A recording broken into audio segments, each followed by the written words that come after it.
we should all bear in mind that the greatest glory of living lies not in never falling, but in rising every time you fall. The first thing is to be honest with yourself. You can never have an impact on society if you have not changed yourself. And one of the most important weapons in changing yourself is to recognize that people everywhere in the world want peace. If in these later years of a life lived in pursuit of equality, we can at last look upon our own country as one in which citizens, regardless of race, gender or creed, share equal political rights and opportunities for development, we do so with great gratitude towards the millions upon millions all around the world who materially and morally supported our struggle for freedom and justice. I was in the company of great men indeed. Some of them more qualified, more talented than I am. And to sit down with them, to exchange views, was one of the most revealing experiences I had. To sit down with those men and to exchange views, it enriched your own life. It fortified your morality. It gave you courage to do better than your best. One of the mistakes which some political analysts make is to think that their enemies should be our enemies. Anybody who changes his principles depending on whom he is dealing, that is not a man who can lead a nation. You have a limited time to stay on earth.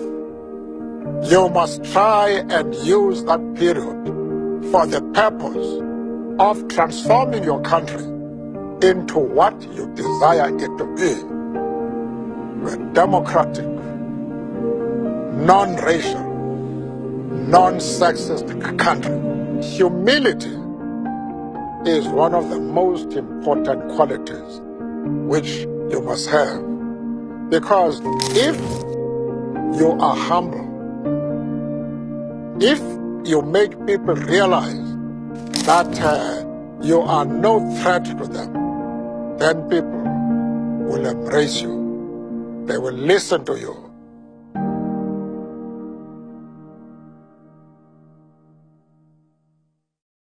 Let me say first that it's a great tragedy to spend the best of your lives in prison. But although it looks ironical, there are advantages in that. If I had not been to prison, I would not have been able to achieve the most difficult task in life, and that is changing yourself. I would not have that opportunity. I had that opportunity because in prison, you have what we don't have in our work outside prison. The opportunity to sit down and think, which is an important part. For anybody who changes his principles depending on whom he is dealing, that is not a man who can lead a nation. If you spend 27 years in jail, where you waste your life, the flower of your life, you have no time to be negative, to be pessimistic. You select a target which you feel will enrich you if you strive to attain that target. If you are going to do that, there is no time for bitterness. You must mobilize everybody who has the skill, the talent, to enable you to reach your target. And therefore, you have to treat every human being as one with impeccable integrity and honesty. Because if you do so, that is how people are going to relate to you and will support you in all your endeavors. Young or old is an inspiration to those who want solutions to problems, national and international. You can get a lot by listening carefully to what they say, sharing with them intimate feelings. It's one of the things that worried me, to be raised to the position of a semi-god, because then you are no longer a human being. Right.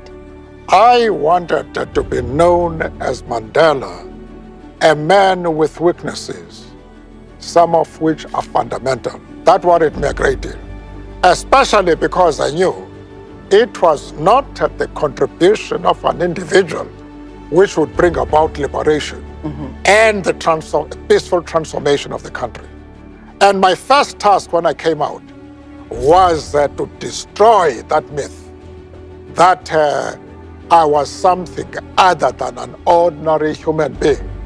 Whatever position I occupied, it was as the result of my colleagues and my comrades in the movement who had decided in their wisdom to use me for the purpose of focusing the attention of the country and the international community on me. You say you Not because I had any better virtues than themselves, but because this was their decision.